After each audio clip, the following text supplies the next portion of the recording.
तो दोस्तों, stock update channel में मैं आप सभी का स्वागत करता हूं। तो आज का जो हमारा टॉपिक है वो है कि when to enter into a stock. तो ये हमारे मन में जब हम नए इन्वेस्ट करते हैं, हमेशा ये क्वेश्चन रहता है और डर भी रहता है कि शायद मैं आज अगर इस स्टॉक में एंट्री करूं और ये गिर जाए तो मेरा लॉस हो जाएगा। ये जो क्वेश्चन है तो उसका एक आसान सॉल्यूशन मैं देने वाला हूं। तो ताकि आप अपना खुद का डिसीज़न ले सकें कि मैं कब इस शेयर में एंट्री करूं और आप कॉन्फिडेंट रहें एंट्री करने के बाद।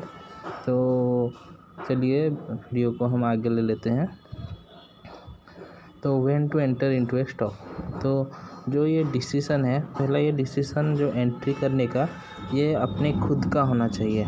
और अभी जो हमारा फोकस है वो मेनली पहले स्टॉक का प्राइस के ऊपर होता है कि स्टॉक का प्राइस अभी इतना है, ऊपर जा रहा है, नीचे जा रहा है। वो तो ऊपर नीचे जाता ही रहेगा। तो हमारा जो फोकस है वो स्टॉक के प्राइस से अगर कंपनी के ऊपर हट जाए और चले जाए और उसके बिजनेस मॉडल के ऊपर चले जाए, तो फिर हमें इन्वेस्टमेंट करने में आसानी होगी। तो इसके लिए हम पहले कंपनी के बारे में जानना और उसके बिजनेस मॉडल को समझना पड़ेगा। और प्राइस बस एक नंबर है, वो चेंज ही होता रहता है। तो उससे अपना जो नज़र है उसको हटा के कंपनी पे लाना पड़ेगा। तो मेन जो वैल्यू है वो कंपनी के में ही लाई करती है। तो पहले हम उसको देखें कि कंपनी क्या बिज़नेस करती है। जैसे एग्जांपल लेते हैं शूज़ बिज़नेस। तो शूज़ का जो डिमांड है वो तो रहेगा ही, और शूज़ को अभी कोई चीज़ नहीं है जो कि शूज़ को रिप्लेस कर सकती है। वैसे ही गाड़ी चाहे इलेक्ट्रिक हो या हमारा पेट्रोल का या फिर डीजल का, उसको तो चलने के लिए जो हमारा जो टायर है वो तो यूज होगा। और टायर कंपोनेंट्स पे आप इन्वेस्ट कर सकते हैं, उसका कोई रिप्लेसमेंट नहीं है। और जो हेडलाइट कंपनी आती है, हेडलाइट तो अभी कुछ दूसरा चीज़ से रिप्लेस नहीं हो सकता। इलेक्ट्रिक कार हो या हमारा जो पेट्रोल कार हो, उसका हेडलाइट तो वैसे ही रहेगा। तो जो उसका पार्ट्स बनाती है उस कंपनी में आप अभी इन्वेस्ट कर सकते हो। या फिर हमें देखना चाहिए कि कंपनी अपना जो बिज़नेस है उसको चेंज कर रही है कि नहीं। सपोज ये लें कि हमारा जो इलेक्ट्रिक कार है, तो कंपनी इलेक्ट्रिक कार बनाने की कोशिश कर रही है कि नहीं। तो जो टाइम के साथ चेंज हो रही है कि नहीं। तो नोकिया का एग्जांपल, जैसे वो टाइम के साथ चेंज नहीं हुआ और कंपनी ऑलमोस्ट डूब गई। तो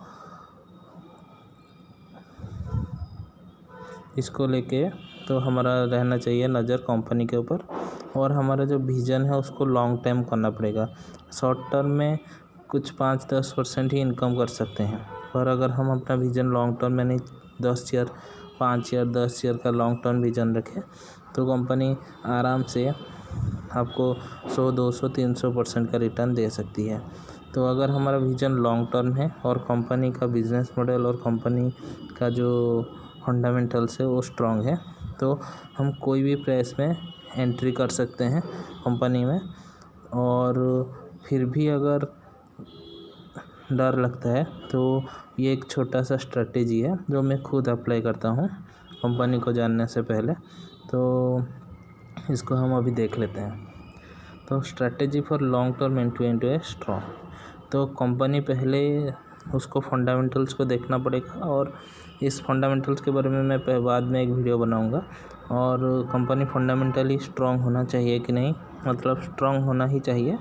और फिर जो हमारा टोटल कैपिटल है, हम उसको सपोज एक कंपनी हम सिलेक्ट किए रिलैक्सो।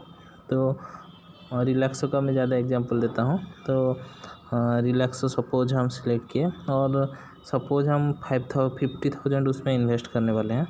तो हम उसको वन टाइम इन्वेस्ट ना करके उसको 10 इंस्टॉलमेंट यानी 5,000 में डिवाइड कर लेते हैं। और कोई भी प्राइस अभी जो चल रहा है मार्केट में, उसमें से एक शेयर ख़रीद लेंगे।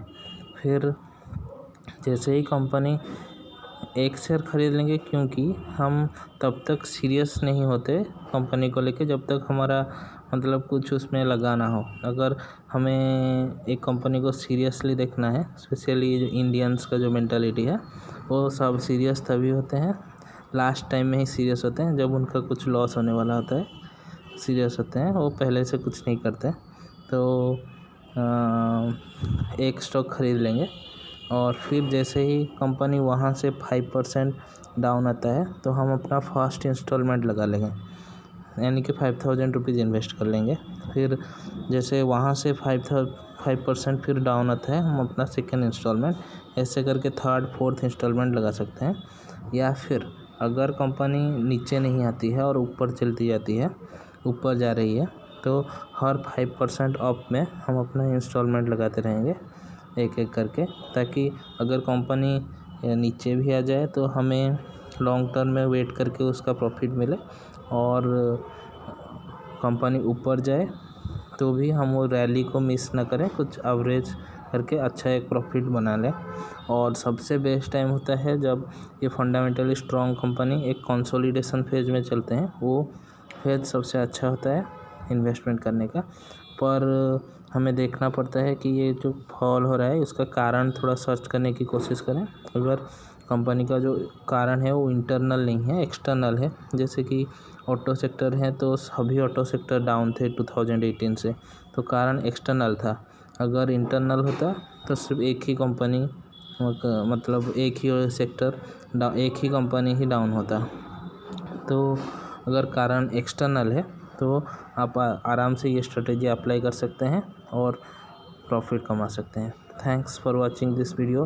Please subscribe to this YouTube channel for more such videos. Thank you.